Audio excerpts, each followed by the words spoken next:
This is very simple enough. Apo. Anyway, ang sinasabi ko Kapag lang po, ka ba hindi provided ng batas, magiging reasonabling obligation under the provision you're quoting? we are saying that legal obligations is defined under You the law. cannot And legal even obligations includes cannot unjust use enrichment. your opinion will even matter here. That's your opinion. Ang pinag-uusapan natin is the requisite of law.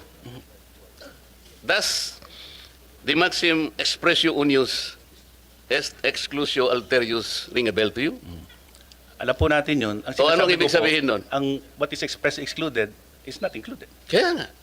You are including an opinion which was not expressly enumerated under Section 10 of the law. Hindi.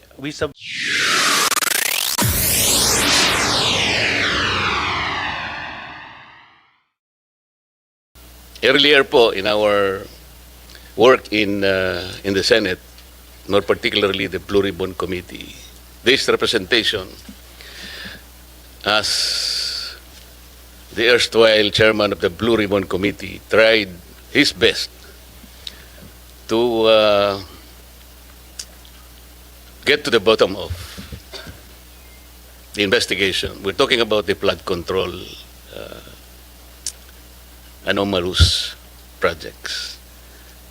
Ang sabi pa nga namin noon, sisisirin po namin yung baha na yan para makita natin ang mastermind. Napakahirap po ng objective na sinet ng inyong lingkod. Kasi ayoko naman ng pinpoint lang natin. Sabi ko nga, puro sap-sap lang o maliliit na isda. Dapat yung matarget natin, yung pinakamalaking isda. Kasi siya yung nanggulo ng sistema kung bakit nangyari sa atin ito. And so, I maximize the potential. Naisip po yung Witness Protection Program. Dahil sa hirap po ng pagpipinpoint ng utak talaga niyan, mangangailangan ka. So, I floated the idea doon sa 15 contractors initially invited in the hearing. Ang sabi ko sa kanila, well, ano po ito, napakahirap po ng inyong kinasasadlakan ngayon sa investigasyon ito. Unang-una, yung offense po na ating pinag-uusapan is a major offense. Plunder nga po ang mangyayari rito. At least marami pang iba. So, kung gusto po ninyo na tulungan ng Estado, meron po tayong remedyo rito because this is legislative investigation. And under the Witness Protection Program, Section 4, sinasabi niya, kung gusto po ninyong tulungan ng Estado, mahirap po ang gagawin nyo, ngunit may nakalaan pong protection and benefit provided by law. So, nung pinload ko po yung idea na yon, dalawa po yung lumabas, yung mag-asawang Diskaya.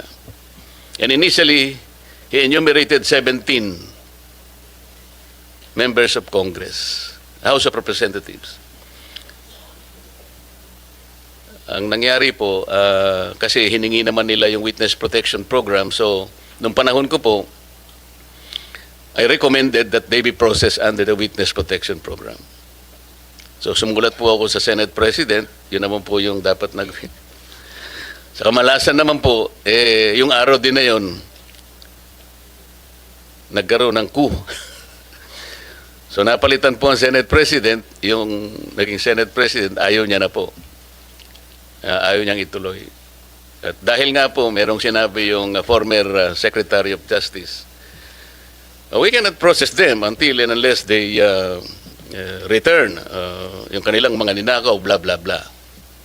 So the new Senate President, pinangatawanan niya yun. Oo nga naman, sabi niya, the Secretary of Justice, sabi niya, yeah, that's a good policy. Kailangan mag-restitute muna sila before they can covered by the WPP.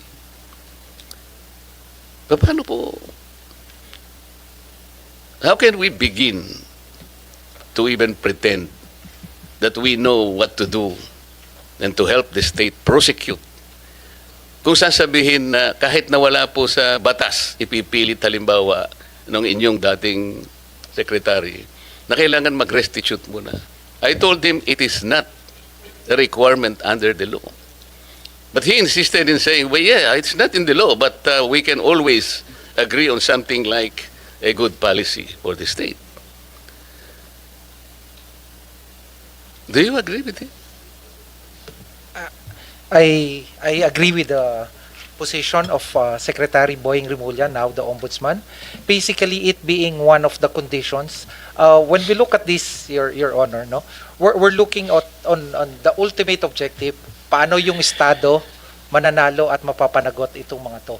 Wala pa pong tapos sa pagpoproseso ng mga nakasalang na nag-a-apply po ng Witness Protection Program. Kasi kaakibat po sa pag-aaral na to, kasama rin po yung under the Witness Protection Program, kasama rin po sa pag-aaral ng atin pong prosecution team na yung paano kung pwede ba under Rule 119 naman pagpasok po. Marami pong iba't ibang binabalangkas at pinag-aaralan, Your Honor, at itong mga bagay na to, pwede pa pong makapagdagdag. Ipapasa ko ho kay Chief Dong at ito po ay aming masusing pinag-aralan at ilalahad niyo po yung iba pa pong mga prosesong tinitimbang. Wala pa pong sarado, Senator. Lahat po ay tinitimbang pa. If with the permission of the Senator, Hindi, ang ibig kong sabihin, Opo. kung ipipilit na merong restitution kahit wala sa batas, so how can you process the application, for example, of the applicant? Kasi, kapag tinignan mo yung, I think the applicable section is Section 10. Basahin mo yun, wala namang restitution. So, kung ipipilit natin that somebody should first restitute, doon pa lamang sa title ng batas, Secretary, it is all for the benefit, interest, and protection of the witness. To burden him or her with additional requirement which is not in the law. Hindi ko ba intindihan? How can you agree with that? Your Honor, ang tinitingnan po dito ay yung pangkalahatan. No, I'm talking about Opo. the WPP. Opo. What pangkalahatan ang sinasabi ninyo? Ang kailangan po kasi sa dulo nito, manalo po yung Estado laban. Kaya nga, po but before you do that, Opo. you have to proceed with the process. Yes, opo. So, paano siya mapaprocess? Kung ipipilit po na mag-restitute muna, for example, ano i-restitute niya? How much? Sino magkukompute? How can it be done? Sino ang magsasabi na ganito ang dapat niyang i-restitute? Meron na bang ano? Meron na bang pronouncement? We are in the process of asking their help to identify yung mastermind. Opo. It cannot be done easily. Kaya nga natin ginamit ang batas na to to help the state. Ngayon, kung kayo po pala ay mag-prescribe ng isa pang requirement which is not in the law, I cannot believe this. Ito yung dilemma namin eh. Kaya nung pinipilit niya, and ako po nagtataka kung bakit kayo rin nag-agree kayo. So ano po talaga, kayo po yung ano eh. Ang DOJ is the principal law agency. If the principal law agency of this government will not even understand the basic requirements of the law, para lamang magkaroon ng nag-a-apply pa lang yung tao po eh. Imagine, hindi man natin masasabi kung ultimately magko-qualify siya eh. Or even if he qualifies as a state witness, kung hindi niya naman nagagampanan ang tungkulin niya under the program, pwede mo rin siyang alisin eh. So, the point, Mr. Chair, is they cannot even begin to be processed under the law kasi naglalagay po kayo ng requirement which has not been included by law. Sino yung mag-explain ulit? Sabi? May I be educated on that? Yes, Mr. Chairman. I just wanted to make an attempt to reconcile the debate on this matter. There's actually no inconsistency. First, it is correct that under Section 10, the law provides for the qualifications for a person to be qualified as a state witness. Nandun po yung materiality at absolute necessity ng testimony ng tao at corroborated po to on its material points by other witnesses and that he is not the most guilty. Okay. Now, under Section 5, which refers to the memorandum of agreement that has to be executed between the DOJ and the potential state witness, nakalagay din po dyan yung necessary matters that should bind the agreement dito po sa Witness Protection Program. And under Section 5, letter D, nakalagay din po dyan kung ano po yung legal obligations and civil judgments or civil aspect of the case against him. Ang ibig lang pong sabihin niyan, kakausapin naman po siya, maaari pong i-process yung application niya, but under the first statement under Section 5, What is specific provision under that law, Section- under that provision? Section 5 po says Ano nga, that basahin mo. before a person is provided protection under this act, he shall first execute a memorandum of agreement Okay. which shall set forth his responsibilities, including the following. Oh, ano So nga? kasama po dun sa mga obligations. Ano nga? Ito po, to comply with legal obligations and civil judgments. So doon sa civil judgments po, this refers po to the civil obligation pertaining to the May crime. civil judgment. No. We are saying legal obligations. Ang basis po ng legal obligations The basis of includes- legal obligation is the law itself. is the law itself, Oh, which walang includes, nakalagay na restitution. Bakit mo i-quote yung which includes memorandum? po other provisions of law, including the civil code on unjust enrichment. Kasama po yan. Every law should be read consistent and harmoniously Paano mo nga with other i-apply provisions yun, of the even law. the civil code? How can you apply? That- Paano, anong i-restitute niya? Alam mo, magkakatalo lang tayo rito eh. Hindi ho. The Let DOJ me is in a position to even calculate how much the applicant should restitute before he can be processed under the application. I'm making a distinction po between process and enjoying the benefits under this act. So, ipoprocess na po yan dahil matagal po naman ang paraan para malaman at matuntun ang lahat ng civil wala pa nga obligation. pong statement whether or not meron nga sila. Wala pa tayo eh. Kailangan po natin makuha ang mga statement ng mga potential witnesses. Kailangan pong evaluate, kailangan pong malaman. Doon kung sa, ano po doon sa yung memorandum na lahat po ng sinasabi mo, Yusek, sinasabi restitution? Opo, kasama po. Sinasabi dyan? Hindi, ang word po dito ay civil and legal obligations. Understood po na ang legal obligations has many sources. Saan ang Kasama gagaling po- ang obligation? The law does not provide restitution in the first place. That is very simple. Legal obligation po has a Huwag specific kayong definition. mag-imagine ng argument, Yusek. Magtatagal lang tayo rito. This is very simple enough. Apo. Anyway, ang sinasabi ko Kapag lang po, ka ba hindi provided ng batas, magiging reasonabling obligation under the provision you're quoting? we are saying that legal obligations is defined under You the law. cannot And legal even- obligations you includes cannot unjust use- enrichment. Your opinion will even matter here. That's your opinion. Ang pinag-uusapan natin is the requisite of law. Thus, the maxim expressio unius est exclusio alterius ring a bell to you? Alam po natin yun. Ang O, anong sinasabi ibig ko po, sabihin nun? Ang what is expressly excluded is not included. Kaya nga. You So- are including an opinion which was not expressly enumerated under Section 10 of the law. Hindi. We submit, Your Honor, that a witness can be processed under this program, but he cannot receive any of the benefits as stated in Section 5 unless the matter referring to legal obligations is reduced into writing in a memorandum. So, Yan Mr. po ang Chair, posisyon namin. the opinion of the USEC is trying to supplant the very clear and categorical provision of law. We submit, Your Honor, with just reading the text of Section 5.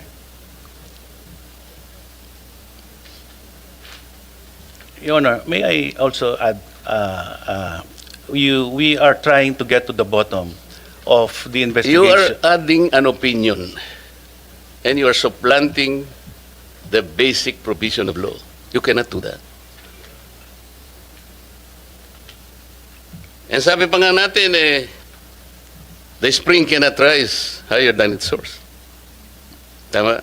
Opo.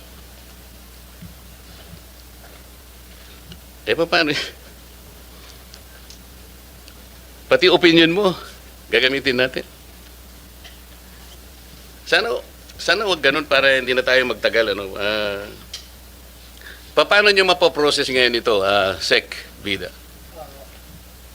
Kung ipipilit nyo halimbawa, tingnan nyo hanggang ngayon, what is the status of the application, for example, of the Discayas? I am not defending them. Apo. Kaya ko lang po pinipilit ito because kagaya ng sinabi ko, gusto nating ma-identify yung mastermind. Apo. Kung ayaw ninyong i-identify yung mastermind, that's a different matter altogether. So, kahit na huwag nyo na siyang i-process, okay lang. Pero kung gusto nyo malilit na isda lang, kaya ayaw niyang i-process, nasa sa inyo yun. Nasa sa inyo yun. Kasi dito sa inyong presentation,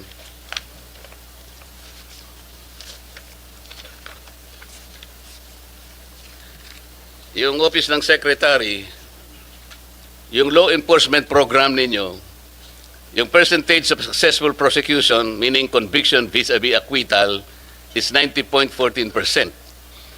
Pero yung percentage of successful prosecution in cases with witnesses covered by the program, it's 95.3%. And then the third, percentage of successful prosecution in relevant cases handled by the DOJ prosecutors, 80.5%. So dito mas mataas talaga yung success if you will use the WPP. Hindi nga ako, nagtataka nga ako kung bakit averse kayo dun sa pag-process dun sa... Samantalang wala namang nilalagay na restitution, ipipilit nyo para lang hindi sila makover ng program. So ano mangyayari sa batas natin? You will insist on an opinion supplanting the requisites categorically provided by law. Ay hindi talaga makakapag-process. So pinipili nyo yung gusto nyo i-process. Paano natin? Sila lamang ang nakapag-identify initially ng 17 congressmen. At doon sa kanilang mga testimony, lumalabas na rin ang pangalan ni Saldico and Martin Romualdez. Ngayon, kung ayaw ninyong bigyan sila ng protection under that law, kaya siguro umayaw na sila sa ICI. So what is their status now with the DOJ? Are you insisting that they restitute? How much? How do you compute it? If I may, Your Honor. Oh, yes. If I may, Your Honor. To be consistent, the Department of Justice... No, you are not consistent from the beginning. Huwag mo sasabihin to be consistent. Okay. There is no consistency here. Sige Magkano ang gusto nyong restitute nila in the first place? Okay. Wala pa po sa estado na ganon. So mga tweet, hindi mapoprocess talaga yan. Pinoproseso po namin, Your Honor, yung kanyang application. How can you process the application, Mr. Chair, if you are providing another requisite which is not even written in the law?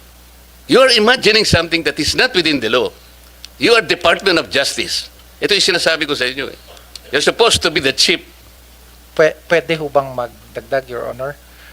Halimbawa po, sa pagitan po ng pagpapalitan ng statement mula sa witness, sinabi ng isang witness, di ba, kasama ako sa sindikatong ito. Di ba? At dahil sa kumita ako, dito sa pagsali ko sa sindikatong ito, kumita ako ng 10 milyon. Kuwasa ho ba naman, hindi pa kukuhanin ng DOJ bago siya matanggap sa Witness Protection Program? Mga practical na aspeto lang po, Your Honor. So ano nga sinabi sa inyo ng mga diskaya? Na-determine ninyo kung magkano ang kinita nila? Diba? Kaya po, Your Honor... Hindi nga, nakuha nyo na ba? Did they admit to you na sila ay nangulimbat ng ganito karaming pera?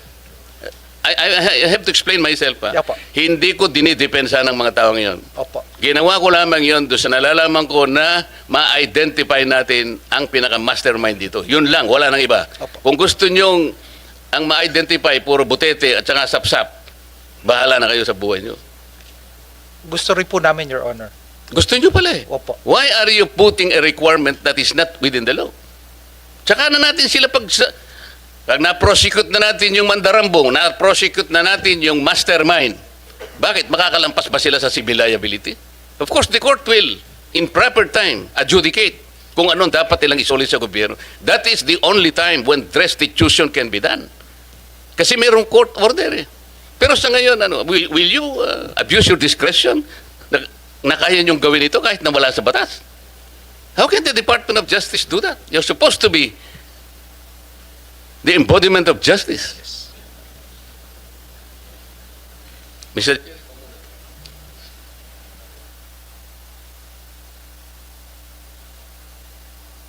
Thank you, Senator Marcoleta, and would like to implore on the Department of Justice to reflect on the exchange between Senator Marcoleta and, of course, the members of the Department of Justice. Is something that the Department of Justice, the department might study carefully, analyze the situation carefully. I think the objectives are the same, no? To put people into account or hold people to account, and those who transgressed our laws should be put in jail. No? I think that is very clear in our objectives. I think the approach might be might be different, the opinions might be different, but let's reflect on it, no? Because ang gusto naman natin yung objective na may managot at may makulong at mabilis. We will do, Your Honor. Thank you very much. Yes. So while we